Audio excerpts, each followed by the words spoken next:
નામ સોહિલ ચિસ્તિયા છે. હું ચિસ્તિયા ફાઉન્ડેશનનો પ્રેસિડેન્ટ છું. આજના કાર્યક્રમનો હેતુ શું?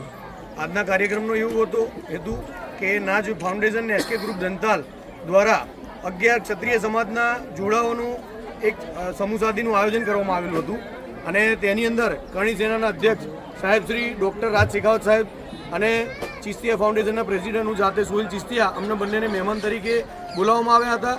અને મહત્ત્વની વાત એવી હતી કે એક મુસ્લિમ સમાજ આયોજિત સંગઠન દ્વારા 11 ક્ષત્રિય સમાજના ભાઈ બહેનોનું એક શાદીનું આયોજન કરવામાં આવ્યું અને આની અંદર ક્ષત્રિય અને મુસ્લિમ ભાઈઓએ સાથે મળીને સંચાલન કર્યું અને બહુ વ્યવસ્થિત રીતે બધા જોડાઓને અહીંયા લાવી તેઓને કરિયાવરનો સામાન આપવામાં આવ્યો, વ્યવસ્થિત જમણવાર કરવામાં આવ્યું અને એક આપણા ભારતની સંસ્કૃતિનું ઉત્તમ ઉદાહરણ જોવા મળ્યું અને આની અંદર હિન્દુ મુસ્લિમ એકતાનું વ્યવસ્થિત ઉત્તમ ઉદાહરણ જોવા મળ્યું. અને અમે એવી અપેક્ષા રાખીએ કે ભવિષ્યમાં પણ આવી રીતે હિન્દુ મુસ્લિમ ભાઈઓ સાથે મળી સમાજ સેવા અને દેશ હિતના કાર્યો કરે અને રાષ્ટ્રીય વિચારધારાથી આગળ વધી દેશ અને સમાજ કઈ રીતે આગળ આવે તેવી આગળ પ્રયત્ન કરીએ.